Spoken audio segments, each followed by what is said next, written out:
Hello friends, welcome back to my YouTube channel Lit Talk let's talk.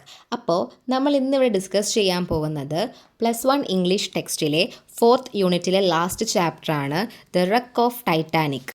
American പോയറ്റായിട്ടുള്ള Benjamin പെക്കേറ്റിൻ്റെ പോയമാണ് നമുക്ക് പഠിക്കാനുള്ള ദ റക്ക് ഓഫ് ടൈറ്റാനിക് എന്ന് പറയുന്നത്. ദ റക്ക് ഓഫ് ടൈറ്റാനിക് എന്ന് പറഞ്ഞാൽ എന്താണ്? ടൈറ്റാനിക്കിൻ്റെ തകർച്ച. നമുക്കെല്ലാം അറിയാവുന്നതുപോലെ ലോക ചരിത്രത്തിലെ ഏറ്റവും വലിയ കപ്പൽ തകർച്ചയെപ്പറ്റി, അതായത് ടൈറ്റാനിക്കിൻ്റെ തകർച്ചയെപ്പറ്റിയാണ് ഈ ഒരു പോയത്തിൽ ഡിസ്കസ് ചെയ്യുന്നത്. ടൈറ്റാനിക്കിൻ്റെ ഫസ്റ്റ് യാത്രയിൽ തന്നെ അതൊരു ഐസ്ബർഗിൽ കൂട്ടിയിടിക്കുകയും അറ്റ്ലാന്റിക് ഓഷനിൽ മുങ്ങുകയും അങ്ങനെ ജോലിക്കാരും ക്യാപ്റ്റനും ഉൾപ്പെടെ 1000-ഓളം ആൾക്കാർ മുങ്ങി മരിക്കുകയുമാണ് ചെയ്യുന്നത്. അത്ര വലിയൊരു ദുരന്തമായിരുന്നു എന്ത്? ടൈറ്റാനിക്കിൻ്റെ തകർച്ച എന്ന് പറയുന്നത്. സോ ആ ഒരു ടൈറ്റാനിക്കിനെ പറ്റിയും അതിൻ്റെ ഭംഗിയെപ്പറ്റിയും ടൈറ്റാനിക്കിലെ ഫസ്റ്റ് യാത്രയെപ്പറ്റിയും അതിനുണ്ടായ ദുരന്തത്തെ പറ്റിയുമാണ് ഈ ഒരു പോയത്തിൽ ഡിസ്ക്രൈബ് ചെയ്യുന്നത്. മറ്റുള്ള കപ്പലുകളെയെല്ലാം കമ്പയർ ചെയ്താലും ഏറ്റവും വലിയ ദുരന്തം എന്ന് പറയുന്ന പോലെ ലോകത്തിൽ ഏറ്റവും വലിയ മനോഹരമായ കപ്പലും ഏതുതന്നെയായിരുന്നു? ടൈറ്റാനിക് തന്നെയായിരുന്നു.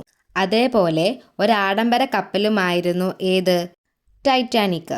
2100 യാത്രക്കാരോളം ആ ഒരു ടൈറ്റാനിക്കിൻ്റെ ഫസ്റ്റ് യാത്രയിൽ ഉണ്ടായിരുന്നു. സതാംപ്ടൺ എന്ന് പറയുന്ന സ്ഥലത്ത് നിന്നാണ് ഈ ഒരു ടൈറ്റാനിക്കിൻ്റെ ഫസ്റ്റ് യാത്ര സ്റ്റാർട്ട് ചെയ്യുന്നത്. അത് കാണാൻ വേണ്ടിയിട്ട് 1000-ഓളം ആൾക്കാർ വന്നിട്ടുണ്ടായിരുന്നു. ഓൾറെഡി ഒരു കപ്പൽ യാത്ര ചെയ്യാൻ സ്റ്റാർട്ട് ചെയ്യുന്ന കാര്യത്തെപ്പറ്റി പറയുന്നതിന് മുമ്പ്, എത്രയോ മാസങ്ങൾക്ക് മുമ്പ് തന്നെ യാത്രക്കാർ ടിക്കറ്റുകൾ ബുക്ക് ചെയ്തിട്ടുണ്ടായിരുന്നു. അത്രയും വലിയൊരു ആഡംബര കപ്പൽ, അല്ലെങ്കിൽ അത്രയും വലിയ മനോഹരമായ ഒരു കപ്പൽ, എല്ലാം കൊണ്ടും എല്ലാ കാര്യങ്ങളിലും മുന്നേറി നിൽക്കുന്ന ഒരു കപ്പലായിരുന്നു ടൈറ്റാനിക് എന്ന് പറയുന്നത്. അതുകൊണ്ട് തന്നെ അതിനകത്തിരിക്കുന്ന യാത്രക്കാർക്ക് അവർ സുരക്ഷിതരാണെന്നുള്ള വിശ്വാസവും ഉണ്ടായിരുന്നു. അങ്ങനെ സതാംപ്ടണിൽ നിന്ന് ഈ പറയുന്ന ടൈറ്റാനിക് കപ്പൽ സ്റ്റാർട്ട് ചെയ്യുകയും ഐസ്ബർഗിൽ കൂട്ടിയിടിക്കുകയും അറ്റ്ലാന്റിക് ഓഷനിൽ വെച്ചിട്ട് ഇത് മുങ്ങുകയുമാണ് ചെയ്യുന്നത്. സോ അത്രയും കാര്യം മനസ്സിലായല്ലോ. സതാംപ്ടണിൽ നിന്നാണ് നമ്മുടെ ടൈറ്റാനിക്കിൻ്റെ ഫസ്റ്റ് യാത്ര സ്റ്റാർട്ട് ചെയ്യുന്നത്. ലോകം കണ്ടതിൽ വെച്ച് ഏറ്റവും വലിയ കപ്പലായതുകൊണ്ട് തന്നെയും അതിൻ്റെ ആഡംബരത കണ്ടിട്ടും അതേപോലെ എല്ലാം കൊണ്ടും എല്ലാ കാര്യങ്ങളിലും പെർഫെക്റ്റ് ആയിട്ടുണ്ടായിരുന്ന ഒരു കപ്പലായിരുന്നു എന്തെന്ന് പറയുന്നത്? ടൈറ്റാനിക് എന്ന് പറയുന്നത്. അതുകൊണ്ട് തന്നെ അതിനുള്ളിലിരിക്കുന്ന ആളുകൾക്ക് വിശ്വാസമായിരുന്നു അവരെന്താണ്, സേഫ്റ്റി ആണെന്നുള്ളത്. ഈ ഒരു ടൈറ്റാനിക് കപ്പലിലെ ക്യാപ്റ്റൻ ആയിരുന്നു ക്യാപ്റ്റൻ സ്മിത്ത്. അദ്ദേഹം എന്ന് പറഞ്ഞു കഴിഞ്ഞാൽ വളരെ ബ്രേവ് ആയിട്ടുള്ള ഒരു കമാൻഡർ ആയിരുന്നു എന്നാണ് പറയുന്നത്. അറ്റ്ലാന്റിക് ഓഷ്യൻ്റെ ആ ഒരു സ്ഥലത്തെത്തുമ്പോൾ ഐസ്ബർഗിൽ കൂട്ടിയിടിച്ച് ടൈറ്റാനിക് മുങ്ങാൻ പോവുകയാണെന്ന് മനസ്സിലാക്കുന്ന ടൈമിൽ ഈ ക്യാപ്റ്റൻ സ്മിത്ത് തൻ്റെ സ്വന്തം ലൈഫ് നോക്കാതെ കണ്ട് എന്ത് ചെയ്യുന്നു? വളരെ ബുദ്ധിപൂർവം ചിന്തിച്ച് ജോലിക്കാരെ വിളിക്കുകയും അവർക്ക് ധൈര്യം കൊടുക്കുകയും ചെയ്യുന്നു. എന്നിട്ട് അവരോട് എന്താണ് പറയുന്നത്? എല്ലാ സ്ത്രീകളെയും കുട്ടികളെയും വേണം എന്ത് ചെയ്യാൻ? ആദ്യം രക്ഷിക്കാൻ വേണ്ടി പരിശ്രമം നടത്തേണ്ടത്. വലിയ കപ്പലുകളല്ലേ, അപ്പോൾ എന്തെങ്കിലും ആക്സിഡൻറ്റ് ഉണ്ടായിക്കഴിഞ്ഞാൽ രക്ഷപ്പെടാനുള്ള മാർഗ്ഗങ്ങൾ, ലൈഫ് ജാക്കറ്റ്സ്, ലൈഫ് ബോട്ട്സ്, അങ്ങനത്തെ സാധനങ്ങളും എന്തുണ്ടായിരുന്നു? ആ ഒരു കപ്പലിനകത്തിൽ ഉണ്ടായിരുന്നു. പക്ഷേ ക്യാപ്റ്റൻ സ്മിത്ത് ആദ്യം സ്ത്രീകൾക്കും അതേപോലെ കുട്ടികൾക്കുമാണ് എന്ത് ചെയ്യുന്നത്? മുൻഗണന കൊടുക്കുന്നത്. അതുകൊണ്ട് അവരെ ആദ്യം രക്ഷിക്കാൻ വേണ്ടിയിട്ട് കപ്പലിലെ ജോലിക്കാരെ വിളിച്ച് അവർക്ക് ധൈര്യം പകരുകയും അവർക്ക് അത് പറഞ്ഞു കൊടുക്കുകയും ചെയ്യുന്നു. അങ്ങനെ ലൈഫ് ബോട്ട് യൂസ് ചെയ്തിട്ട് സ്ത്രീകളെയും കുട്ടികളെയും രക്ഷപ്പെടുത്തുകയും ബാക്കി കപ്പൽ ജീവനക്കാരും യാത്രക്കാരും മുങ്ങി മരിക്കുകയുമാണ് ചെയ്യുന്നത്. അപ്പോൾ കപ്പലിൽ ബാക്കി ഉണ്ടായിരുന്ന ആൾക്കാരൊക്കെ എന്താണ്, ആ ഒരു മരണത്തെ അങ്ങനെ അങ്ങ് സ്വീകരിക്കുകയായിരുന്നു എന്നാണ് പറയുന്നത്.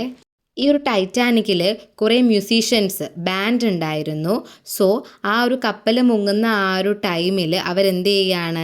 ദൈവമേ, അല്ലെങ്കിൽ ഗോഡിൻ്റെ അടുത്തേക്ക് ഞങ്ങൾ വരികയാണ് എന്നുള്ള ഒരു സോങ് അവിടെ പ്ലേ ചെയ്യുന്നതായിട്ട് പറയുന്നു. മരണത്തെ മുഖാമുഖം കണ്ടിട്ടും അവരെന്ത് ചെയ്തു? ആ ഒരു കപ്പലിൽ ധൈര്യത്തോടെ ഇരിക്കുകയും അതേപോലെ ആ ഒരു മരണത്തെ സ്വീകരിക്കുകയും ചെയ്തു എന്നാണ് പറയുന്നത്. ജോലിക്കാരുടെ ധൈര്യം, അല്ലെങ്കിൽ ആ ഒരു ധൈര്യം സമ്പാദിച്ചിട്ട് അവർ ആ സ്ത്രീകളുടെയും കുട്ടികളുടെയും ലൈഫ് എന്ത് ചെയ്തു? രക്ഷിച്ചു. സോ ആ ഒരു ഹെൽപ്പ് സ്വന്തം ലൈഫ് സാക്രിഫൈസ് ചെയ്തുകൊണ്ട് മറ്റുള്ളവരുടെ ജീവൻ എന്ത് ചെയ്തു, ആ ഒരു ജീവനക്കാരെ രക്ഷിച്ചു. ആ ഒരു ഹെൽപ്പിൻ്റെ കാര്യത്തിലും അതേപോലെ നമ്മുടെ ലോക ചരിത്രത്തിലെ ഏറ്റവും വലിയ സമുദ്ര ദുരന്തമായിരുന്നു ടൈറ്റാനിക്കിൻ്റെ തകർച്ച എന്ന് പറയുന്നത്. സോ ഈ രണ്ട് കാരണങ്ങളാൽ ടൈറ്റാനിക് എന്ന കപ്പലിനെയും ടൈറ്റാനിക്കിൻ്റെ തകർച്ചയെയും നമ്മൾ എക്കാലവും ഓർത്തിരിക്കുകയും ചെയ്യും. സോ ചുരുക്കത്തിൽ ഈ ഒരു ചാപ്റ്ററിൽ ഇത്രയും കാര്യങ്ങളാണ് മെയിനായിട്ട് പറയാൻ ഉദ്ദേശിച്ചിരിക്കുന്നത്.